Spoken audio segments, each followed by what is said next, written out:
allí en el libro de los Hechos, en el capítulo 4, y vamos a leer versículo 19 y el versículo 20. El libro de los Hechos, en el capítulo 4, versículos 19 al versículo 20. Mas Pedro y Juan respondieron diciéndoles: juzgad si es justo delante de Dios obedecer a vosotros antes que Dios, porque no podemos dejar de decir lo que hemos visto y oído. Porque no podemos dejar de decir lo que hemos visto y oído. Gracias por tu palabra. Bendícela en nuestro corazón, y que como los apóstoles tuvieron cosas que decir, nosotros también, Señor, podamos continuar diciendo y hablando aquellas cosas que tú has hecho a nuestro favor. Oramos dándote las gracias en tu nombre, Jesús, y para tu gloria. Amén. Quiero, hermanos, meditar en esta palabra en la mañana de hoy, porque estamos viviendo en una época donde hay mucha confusión en cualquier ámbito que hablemos, en cualquier discusión que tengamos. Hay muchos más criterios, hay muchos más conceptos que lo que en sí cualquier pensamiento se quiere desarrollar. Si vamos al campo de la religión, es insondable, ¿verdad? Si vamos al campo de la filosofía, ya a acumulación de tantos siglos en el pensamiento humano, el análisis desde diferentes aristas de tantas cosas que se analizan, llega el momento que disocian a las personas de llegar a una definición correcta que pueda producir en el alma un beneficio estable, un beneficio saludable, un beneficio que los haga crecer, que pueda producir sanidad en el alma. Estamos viviendo, no vamos a decir que estos tiempos son peores que los antiguos. Desde que el hombre pecó no ha habido un tiempo mejor que otro. El tiempo mejor es simplemente cuando la persona conoce a Jesucristo, cuando la persona conoce al Señor, entonces es que las cosas comienzan a mejorar. Nunca vamos a ver un beneficio que procede de los hombres, que procede de los gobiernos, que procede de la sociedad en la que Dios está ausente. Todo aquello que procede de una sociedad en la que Dios no está presente no puede haber buenos resultados. Todo aquello que hay en el corazón del hombre que no está Dios, aunque tenga buenas intenciones, los resultados no siempre son buenos. Entonces, lo importante, y es lo que queremos en esta mañana compartir brevemente con ustedes, aquí en el libro de los Hechos, que es un relato de aquella primera etapa del cristianismo que surgió en un momento tampoco nada fácil. Nosotros nos quedamos aquí por algunas cosas, pero no olvidemos cuando surge el cristianismo, que estaba el imperio romano pagano desarrollándose de una manera aplastante, y era muy difícil por los impuestos, por la violencia, por la imposición militarista sobre ellos, y el mundo estaba de esa época de una manera brutalmente pisoteado. Nosotros observamos que exactamente Jesucristo vino en esa época, y el advenimiento primero de Jesucristo fue tan extraordinario que no cambió el sistema papal. Cristo no vino para entrometerse en los lineamientos del gobierno. Cristo vino a establecer una relación con el hombre. Y aquí en esta mañana el Señor nos ha tocado el corazón para que hablemos realmente de que lo más importante es definir una relación con Dios. Podemos ser muy buenos teólogos, podemos tener muy buenos estudios en escatología, podemos tener asistencia todos los domingos del año, pero debemos estar seguros si realmente hemos conocido al Señor, si realmente hemos tenido un encuentro con el Señor. Estamos hablando aquí de una experiencia que produjo un cambio en un hombre tan grande que se dispuso a obedecer a Dios antes que a los hombres. Es decir, que a pesar de que Pedro era un hombre religioso, a pesar de que Pedro en algún momento de su vida, en su juventud, pertenecía a un sector político de la sociedad que consideran algunos que era el partido de los celotes, eran como guerrillas, eran como grupos que se oponían a la imposición del Imperio Romano. Pedro entendió la misión de Cristo cuál era, que no era hacer un partido político, hacer una organización para luchar contra los políticos o los gobiernos, sino que él entendió que esa persona que vino amaba tanto al hombre que quería establecer una relación con ese hombre, y esa relación con esa persona iba a cambiar su perspectiva de la vida, iba a trazar en él normativas y proyectos y aspiraciones que hasta ese momento no se había dado en el mundo. Y damos gracias al Señor por esta experiencia. Allí recordamos que por el beneplácito de los judíos, recordamos que por la incapacidad precisamente de ese imperio romano, dice que llevaron a Jesucristo a la cruz. Y es que Jesucristo, a pesar de que había multiplicado panes y especies, le había dado comida a tantas personas, a pesar de todo el beneficio que Cristo había hecho, lo llevaron al madero, lo llevaron a la cruz, y ahí él derramó su sangre para perdón de los pecados. Tal fue el impacto de la persona de Cristo, tal fue el impacto del Señor sobre aquellas personas que ellos llegaron a tener un vínculo muy especial.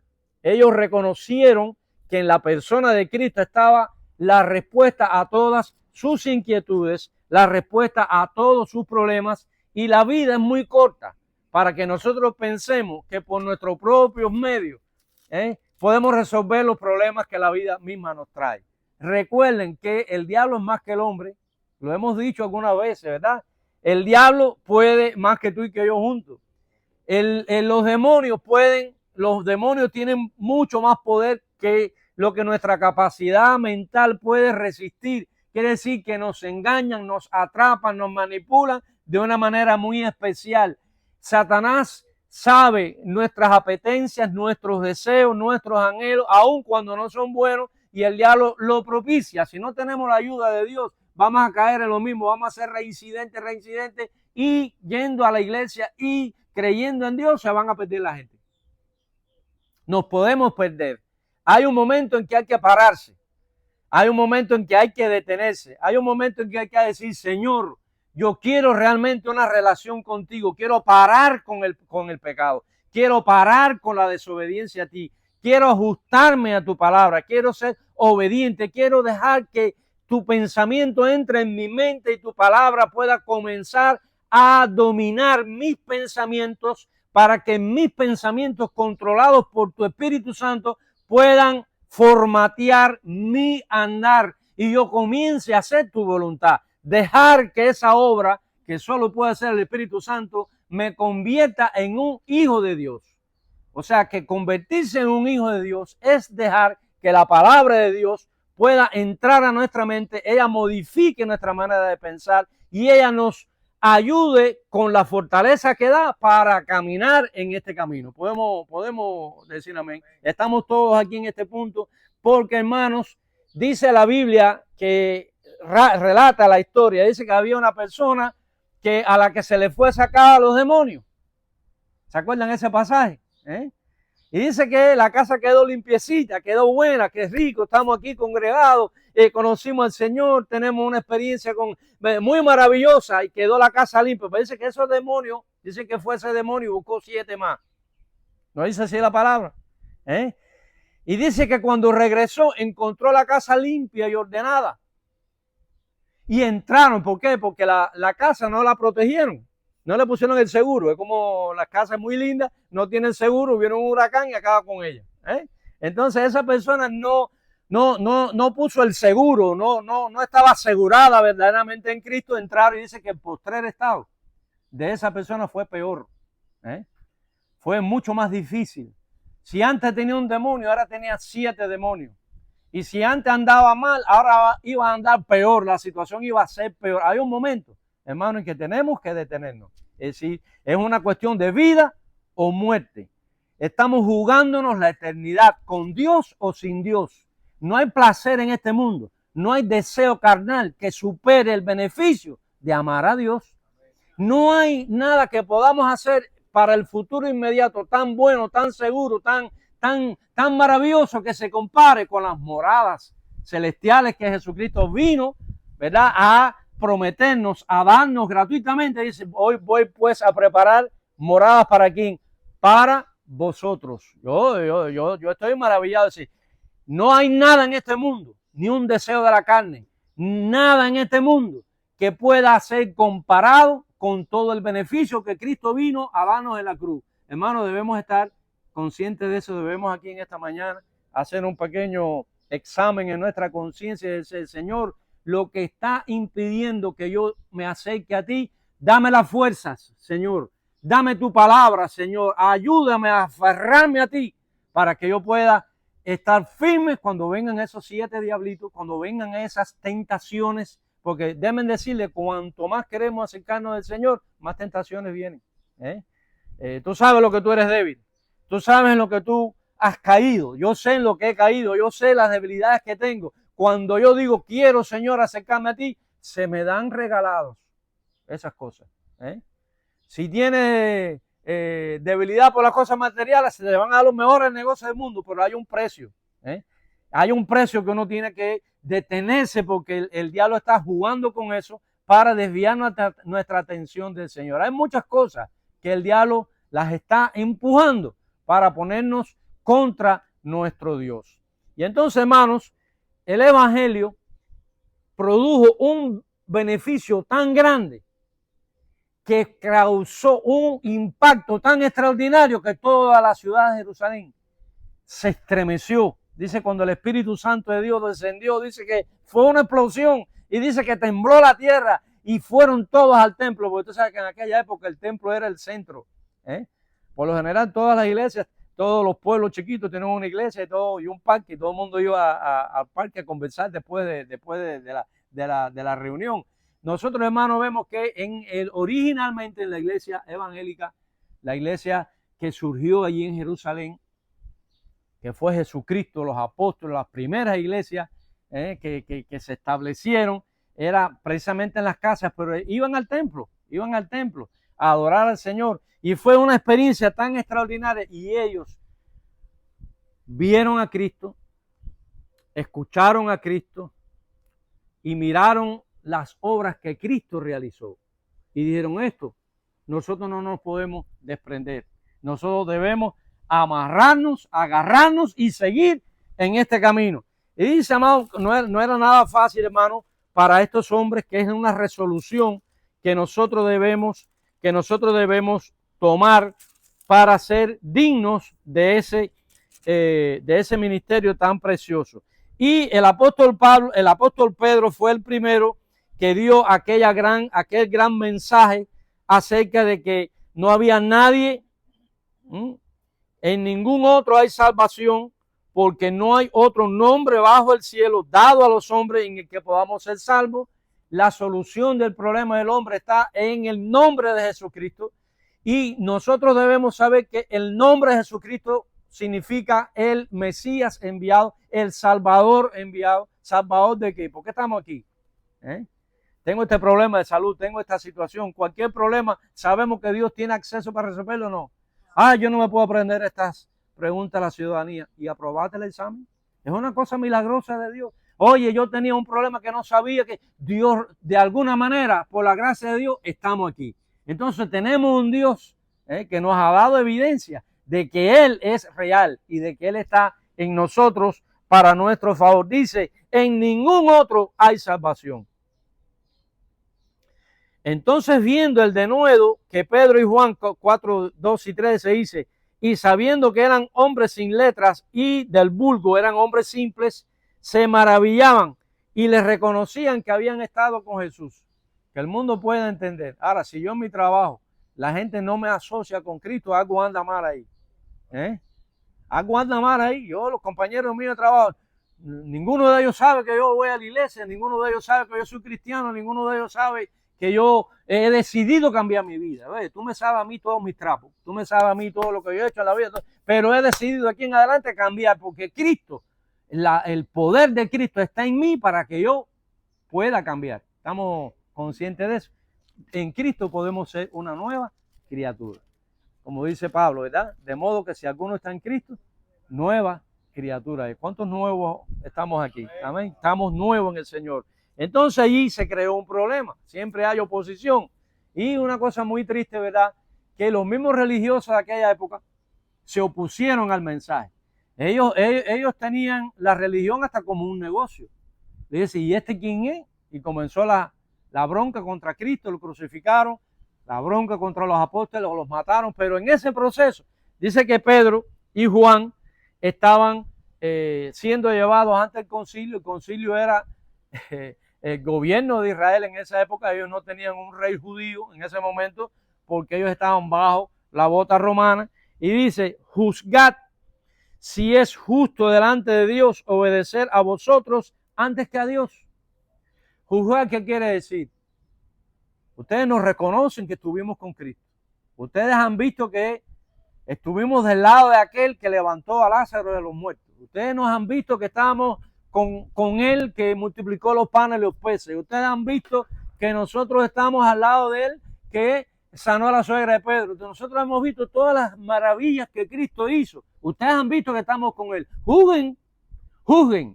Si nosotros vamos a estar con él o con ustedes, que lo único que hacen es pisotear a las personas con una religión humillante. Ellos debían hacer un análisis. El evangelio ofrece al hombre la capacidad de evaluar, la capacidad de razonar. Hasta aquí, ¿qué es lo que has hecho con tu vida? ¿Qué es lo que yo he hecho con mi vida? Si Dios no ha estado presente, no ha sido nada bueno. Pero hasta aquí, ahora nosotros podemos dar testimonio. Yo doy testimonio de lo que Dios ha hecho conmigo, doy testimonio que Dios me ayudó, doy testimonio que el Señor me ha sostenido en la batalla. Entonces juzga si es mejor estar con el Señor o no. Eso es lo que Pedro les estaba diciendo, para que en la conciencia de ellos estuviera ubicado el error en el que estaban. Dice, porque no podemos dejar de decir lo que hemos visto y lo que hemos oído. Cada uno de nosotros en nuestra propia experiencia sabe que hay un momento en el que esto llegará a nuestras vidas. Vamos a hacer el juicio, vamos a analizar si nos conviene estar aquí o no. ¿Te has dado cuenta de eso? Hay personas que dicen, no me conviene estar en la iglesia, pues no me hacen un análisis y no valoran. Pero el secreto está en andar con Jesús. El secreto está en conocer al Señor, en mirar las cosas que Dios hace a nuestro favor. Si tú eso no lo estimas, entonces no vas a tener el apoyo, el respaldo de Dios para enfrentar esas continuas batallas que vendrán. Y será tu estado peor el final que el primero. Como la ilustración que hablamos acerca de aquella mujer o aquel hombre que después que estaba limpia la casa, que el Señor le sacó el demonio, dejó la puerta abierta y volvieron 7 más. Hay muchas personas hoy, desgraciadamente, en el mundo, que están muy mal, porque abandonaron, porque se fueron después que conocieron tantas cosas bellas. Y si usted quiere puede leer Hebreos capítulo 6. Entonces, hermanos, hay otro versículo para que ustedes vean que hay una resolución de estos hombres muy interesante. En 5:29 dice, que interesante. Volvieron otra vez a coger los presos. Y dice el pasaje, respondiendo Pedro y los apóstoles dijeron, es necesario obedecer a Dios antes que los hombres. Es decir, cuando volvió otra vez la batalla contra ellos para tratar de que su fe fuera erradicada de su alma, ellos dijeron, ya ahora no lo vamos a analizar. Ya ahora es una cuestión de vida o muerte. Ustedes quieren llevarnos presos, llévenos los presos, quieren matar. Ellos vieron a Lázaro resucitar. Mátenos, vamos a resucitar también. Ellos vieron que tenían libertad. Pedro, después Pablo y Silas estaban presos y el Señor los sacó de la cárcel. Es decir, ¿qué cosa Dios no puede hacer a favor de aquellos que son fieles?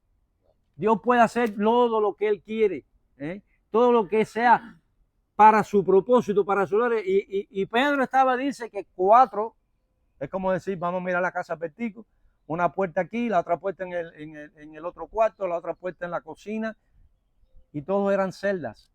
Y el Señor los sacó de allí. Por eso Pablo y Pedro y los apóstoles no dudaron nunca de lo que Dios era capaz de hacer a favor de aquellos que eran fieles. Dice, ya no juzguen si no es necesario. Ustedes si quieren meternos presos, si ustedes quieren, hermanos, ustedes creen que no se están avecinando tiempos parecidos a estos, donde nuestra fe va a ser puesta a prueba así. Estamos encaminados a ese tiempo. Se están creando las estructuras a nivel global para privar al hombre de su libertad, aún para adorar al Dios que quiere. Van a ser una sola religión, va a ser un solo sistema económico, va a ser un solo sistema de tecnología. Todo se está creando para ir contra los cristianos. Y aquí dice, Pedro, pase lo que pase, es necesario obedecer a Dios antes que los hombres. ¿Cuántos podemos decir como Pedro, como Juan? Yo voy a obedecerte a ti primero, Señor, que a mí mismo. Voy a hacer tu voluntad. ¿Qué es lo que impide que yo tenga el cielo abierto sobre mí para que de ese cielo puedan descender todas estas bendiciones? ¿Qué es lo que esto lo está impidiendo? Un deseo de la carne. Quiero quitar el deseo de la carne. Una aspiración que no es la que tú apruebas, la quito. Todo lo que no viene de ti, quiero desecharlo. Quiero hacer la voluntad de Dios. ¿Cuánto estamos dispuestos en esta mañana? Yo no voy a dar un paso para atrás. Yo voy a seguir adelante, aunque me quede con los deseos de aquellas cosas que no son buenas, pero las sujeto a Cristo, porque lo bueno verdaderamente es hacer la voluntad de Dios. Dice el salmista que el hacer, oh Jehová, tu voluntad me ha agradado. Lo que verdaderamente agrada al alma es hacer la voluntad de Dios. Y siempre va a traer paz a mi corazón. Y cuando trae paz a mi corazón, va a colaborar para que haya paz con todos los que están a nuestro alrededor. Para culminar, hermanos, en esta meditación que hemos dado hoy, allí en el capítulo siguiente, dice que el Señor añadía a la iglesia cada día los que habían de ser salvos. Había un crecimiento tan grande que no pasó inadvertido a aquellos grandes dirigentes, ya sean religiosos o políticos. Ahí en el capítulo 6, versículo 7, dice la palabra de nuestro Dios, y crecía la palabra del Señor, y el número de los discípulos se multiplicaba grandemente en Jerusalén. También muchos de los sacerdotes obedecían a la fe.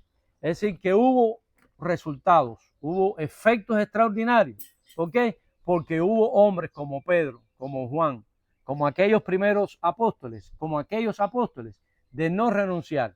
Primero ustedes pueden juzgar si es necesario obedecer a Dios. Después ellos dijeron, bueno, aquí no hay que juzgar nada, yo voy a obedecer a Dios. Es necesario, porque lo que hemos visto y lo que hemos oído, no vamos a dejarlo de proclamar. Ahora, ¿qué es lo que tú has visto y qué es lo que tú has oído? ¿Qué es lo que yo he visto y qué es lo que yo he escuchado?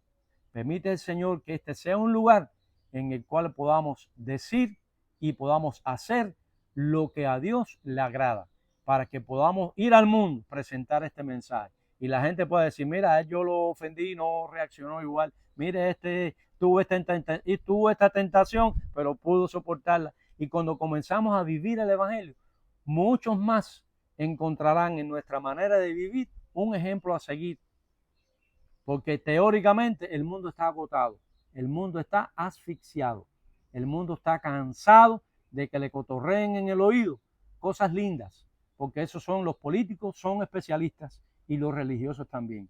Pero el que ama la palabra del Señor, ama a Dios y guarda su palabra. Que el Señor les bendiga en esta mañana, es el deseo de nuestro corazón.